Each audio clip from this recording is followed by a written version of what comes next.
The tiny fungus among us. This terrarium is looking pretty suspiciously cute. Look how tiny it is.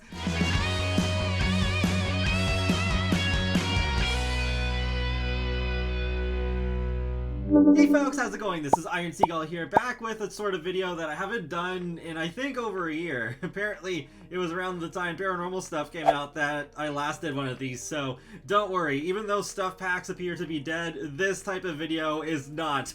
And that is reading funny and interesting object descriptions. Because normally I would do these when a new pack would release, but I don't know, for a while I felt like the descriptions weren't really all that interesting. But with Werewolves, they put a lot of effort into the lore, and while I haven't looked at every object description yet, there are some really interesting ones that already made me go like, okay, I have to do a video on this. I gotta bring this series back, so yeah, we're gonna go through some of the build mode ones first, because I know if I just go straight to the furniture, I'm gonna forget build mode, because I'm not really a builder myself. So, we'll start off with just this funny little cheeky one here. Maybe you can go in chain-linked gate. This gate says, hey, I might let you go inside, but only if I'm unlocked. Otherwise, you're going to have to make some life decisions about how you like barbed wire. Oh boy. Yeah, it's really like as if this chain-linked gate is a character. Let's see. There's new fencing. Oh, I haven't even seen this yet. Old factory fence. This industrial fencing is a little rusted, but it's also very sturdy, also very bright. It's a cool fence, okay?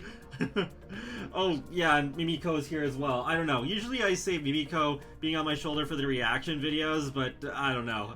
I just kind of felt like having him tag along for this one, especially because all the lore. Maybe Mimico will have just like an over-the-top reaction. Or fall off my shoulder anyways. But keep out chain-linked fence. This fence screams, hey, no, you aren't allowed inside. You can look, you can try to climb, but you're going to have a lot of regrets. So really, it just wants you to stay out. Wow, this version of the fence is just a lot more blunt than the other one. Like, oh my gosh, like, yeah, definitely stay out. Brittle brick frame. Who knocked out the frames and glass in this window? Was it you? It better not have been you. Mimico, you got something to confess? See, he's already starting to fall off my shoulder. I think he's got something to hide, but I don't think he's gonna say anything, so let's move on. Jeez, it's like he's taking a nosedive into my shoulder. Alright, let's see if the stairs say anything here. Old factory stairs. I always want to know just how safe my stairs are. Let's consider these. Sure, you could cut yourself on them and get an infected wound, but you're way less likely to slip because of the textured surface. Then again, the open stair design does mean you can miss the step with both legs and fall completely through. We'll give them a 5 out of 10 safety. Wow. Old factory railing. The stair railing is sturdy, we think. The metal parts are sturdy, they aren't going anywhere. But how tightly are they fastened to the stairs? Not sure. They love how with the build mode items, we already have this running theme of like, oh yeah, well, we're not sure if this is safe, but hey, if you decide to use them, rethink your life decisions. Like, oh boy, okay. So let's go over to the build mode items here. There's one I already know that I gotta read because a lot of you are gonna get a kick out of it. Oh, there it is. The tiny fungus among us terrarium. This terrarium is looking pretty suspiciously cute. Look how tiny it is. Definitely is not the imposter. Just don't set it down near any vents. Let's just place that here. Just, yeah, we'll place this outside. Nowhere near any vents. Yeah, even got mushrooms there. Interesting. It's like, what do we write for this random clutter with mushrooms in it? Oh, I know. I'll make a reference to my favorite video game, Among Us. Anyways, yeah, I knew I had to put that one there. I already put that on my community tab, actually. Oh, Mimico fell off. Okay. Mimico's the imposter, confirmed. Oh, no, but There's only one Mimico. I don't want to send him out into space. Oh boy. Well, actually this one beside it is pretty interesting too. It has some lore. The Mooncaster Memento for 50 simoleons. This antique metal piece has a delicately engraved plate attached to its base which reads, "As powerful emissaries of the moon, we have a duty to serve not just those with fur and fangs, but all who bask in the night's gentle light. We are Sims first and foremost, not beasts. We must exercise control over our duality and foster a more inclusive community." Maria Volkov, founding leader of the Moonwood Collective and original Mooncaster. Yeah, remember there was 1 or 2 hints from those sim gurus before the pack was officially announced as like, oh, Mooncasters? What? What's all that about? So, yeah, interesting. Even, right, I remember I posted this on Twitter as well. This, even this planter has lore tied into the world. Because Christopher's planter, Christopher is the leader of the Moonwood Collective currently. And this object description reads, Maria Volkov always wanted a small garden for the community of Moonwood Mill. It encouraged self-sustainability and bring everyone together. In an effort to make his mother's dreams come true, Christopher created these garden plants by hand for her, a gift for the mother he dearly loved. I don't know, I guess, yeah, it looked like the sea for a second, especially this text isn't, it's not too big here. But yeah, that's kind of interesting. Like, oh, we have this Maria who founded one of the 2 packs that you can join, and then have a bit more details like, oh, okay, Maria is actually Christopher's mother. Very interesting stuff going on here. Oh right, it was Simguru Nova, I think, who tweeted about the dining table and the dining chair. It's a funny sort of like connection between the two. So I'll actually specifically read the table first and then the chair. So look, before you say anything, I know I messed up one of the legs. Don't look at me like that. I'd like to see you use a bandsaw accurately while sneezing. If only I could find my copy of Building Stable Tables. I've looked everywhere for it. I was trying really hard to not trip over my words there, since I get tongue-tied kind of easily. Okay, and then we have the totally stable dining chair. Now, this one I got right. I had my copy of Building Stable Chairs handy when I built it. Just, try not to scooch around too much. I wouldn't tempt fate with that sanding job. The splinters are— Wait! Be careful which part you sit on. That one nail looks a bit— Oh, and just sit still. If you lean too far in any direction, it'll— You know what? Just don't sit on it. Cushy leather chair with cup holders and brackets. This chair might be old, it might be patched and torn, and there might still be sticky residue from spilled drinks of old in its dilapidated cup holders, but it sure is cushy. See, like, I'm sure someone— I haven't seen it yet, but I'm sure someone has looked at this chair and is like, oh my gosh, we're gonna get like, we're gonna get a movie theater stuff pack or game pack that's just all about going out to the movies. Because yeah, we have movie hangout stuff, but that's like at home. We just still don't have like proper movie theaters. You can try to kind of set up one. I even did that myself in the basement of the art gallery of Sam Aishudo. It's just like, it still doesn't quite work right. It's not very organized with how the Sims just like watch the movie. They don't like all sit down and watch it all the way through. They just kind of, you know, do the musical chairs thing as Sims normally do. But still, that's cool, I guess. Okay, so I just happened to hover over this object here at the 2 tires, and I'm like, whoa, this seems like a long description for just tires. But it seems like it's going to be, yeah, some kind of diary entry, so maybe I'll read this one in my British accent. Tired no more seat for 85 simoleons. Field notes entry number 1886. How miraculous! I was dragging my tired feet through the woods and happened upon a few large circular rubber objects that were the perfect size to stack on their sides Add an old rag and a few stitches, and voila, a chair for me to finally rest upon. Oddly enough, it would appear these rubber objects are able to fit on some sort of large metal machinery. Just a working theory, of course. Oh boy. I realized towards the end here that I'm also surprised I haven't seen anybody tweet about this and be like, oh, they're hinting at cars. No, they've been hinting at cars for years. I hope we get cars, because, I mean, I asked for cars more than anyone else. It's like how Fake Gamer Girl was asking so much for werewolves. That's me with cars. We've had so many so-called hints for cars, but we still don't have them after almost 8 years, so. Alright, yeah, we definitely have to read this one for the telescope, because I remember SimGreenova was hinting on Twitter that there's some lore with this specific one. Because we have the telescope in the base game, and then we have this extra one if you have werewolves. So it's called Evelina's Trusty Telescope. This was the preferred telescope model used by the late Evelina Lundvik during her iconic studies of space.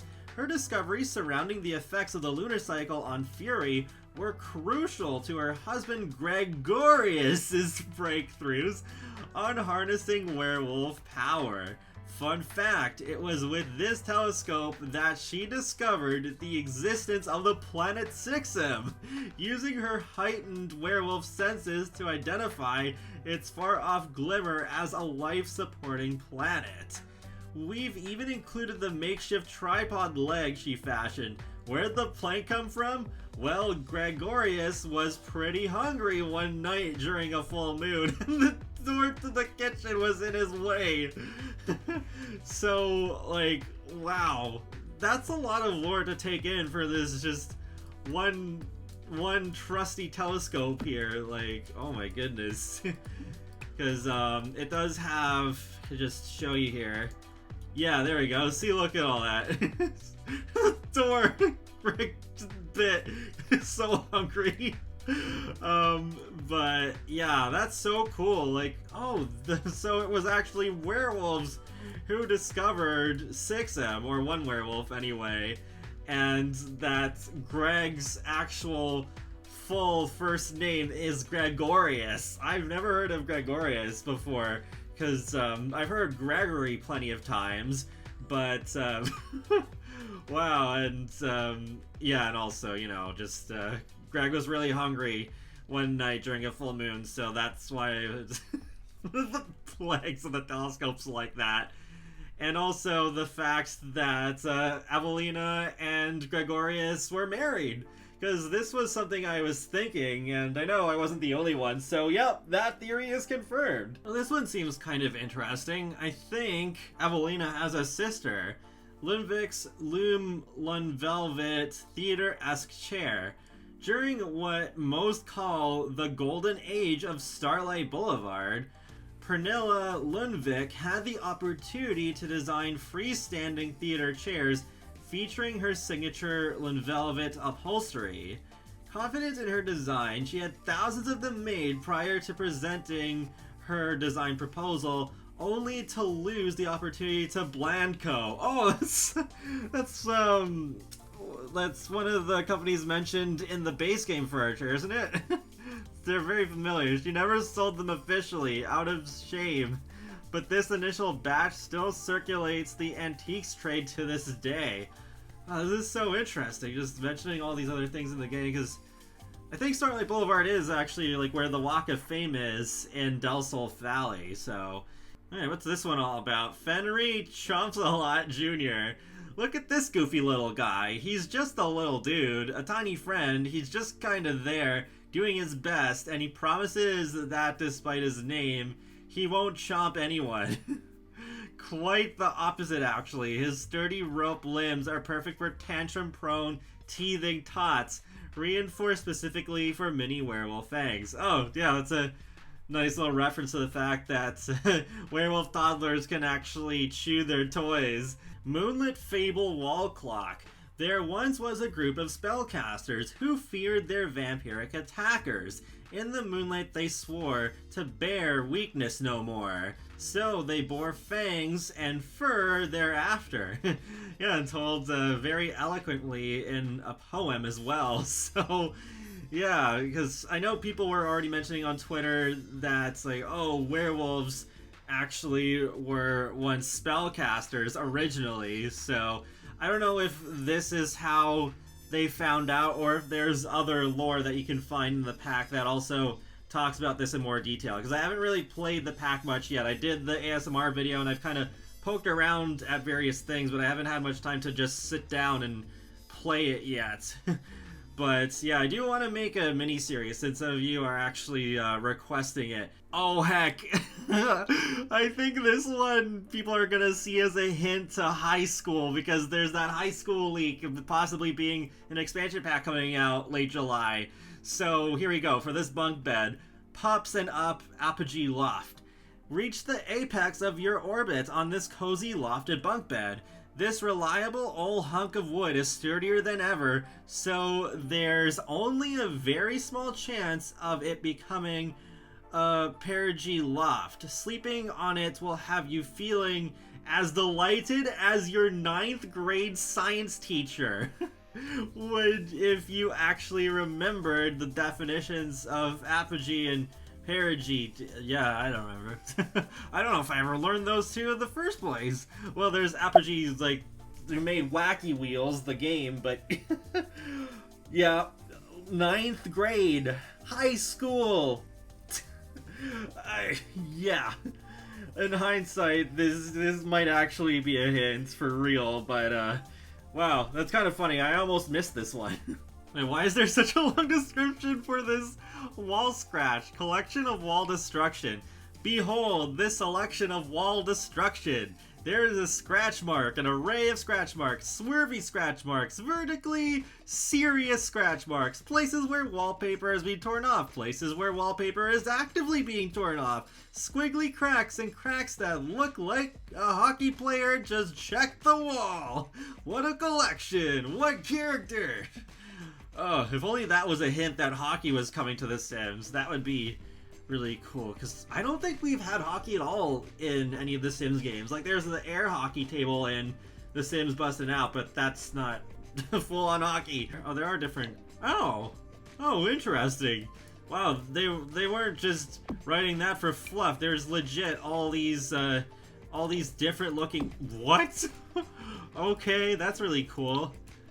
Oh yeah, there's definitely gonna be people who will buy this pack, not for the werewolves at all, but for this build buy stuff. There's just so much flexibility. Holy moly, this one is so long. I think this is longer than the telescope one. 7 years unlucky mirror.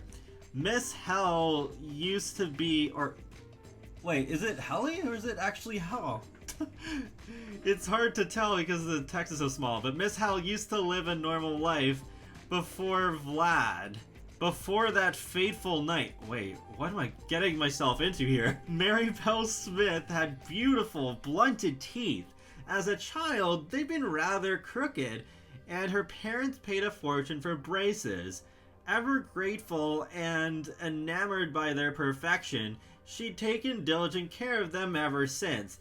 It was a nightly ritual for her to floss, brush, and gargle. She didn't even see Vlad in the mirror as he crept up behind her. That night, everything changed. After transforming into a creature of the night, Maribel felt with her tongue that her teeth were no longer quite so perfectly blunt. She rushed to a mirror to cast her gaze once more upon the visage of her smile. To her horror, she could not see herself. Enraged and scared, she threw a fist into the mirror, shattering it. Even if she couldn't see herself, she knew the truth. Forevermore was she fanged. Forevermore was she Miss Hell. Dun dun dun. Oh my god. Who wrote that? I want to know. Was that Sigrid Morgan? Was that Nova? Wow. That was a lot. Oh yeah, that's right. I wanted to see this object to see if like it had like different swatches of like different occults. We'll check that out in a minute. But Claude Masterpiece. Celine stared at the masterpiece on the wall, tilting her head to make out the shredded artwork beneath. It wasn't the strokes beneath that fascinated her, but rather the content of the painting. What about this painting triggered the beast within to attack? Yeah, so Celine is actually the mixologist who tends the bus bar to go downstairs. But yeah, this one here. Who is this? I can't really tell. It's also kind of like blurry up close. Oh, okay, I think that's... Hold on, I'll get the catalog out of the way. I recognize that vampire. She's in the Vampires trailer. Yeah, see, there's Vlad. Oh, that's just stretched over a nice painting of the lake. Okay. Vampire from the trailer as well. Not actually in the game, but is, yeah, in the trailer. And then I think she is as well. Basically, the origin story for this bar. The Scrap Heap Bar. When Celine decided to open a bar in Moonwood Mill, the Moonwood Collective and Wild Fangs were glad to help. Together, the werewolves scavenged the surrounding factories and underground tunnels, bringing in enough material for Celine to fashion her bar. Today, it is still a reminder of what the Grimtooth Bar represents to her. A place where all are welcome and can come together despite their differences. Yeah, that's really sweet. The two werewolf packs being so different, they came together to help Celine out here, and it's kind of neat. Like, it kind of gives like that fuzzy feeling. It's like whenever I go and visit this bar, I just feel like this, oh yeah, okay, so it really is meant to be this place where we can just all be one, be united at this one location despite all of our differences. Yeah, I think I'm going to wrap this up here. I ended up recording this for over half an hour. Got a little carried away, but they really did put a lot of effort into these object descriptions, so yeah, feel free to let me know your thoughts in the comment section below if you have like any favorite object descriptions. Do you think any of these actually are hinting at future content? Like, yeah, I guess this bunk bed could end up being pretty on the nose. But yeah, this was fun to get to do this again. But that's it for now, so be sure to subscribe if you'd like to keep up with my latest gaming content. I will talk to you all later, and have a great day. Thanks for watching!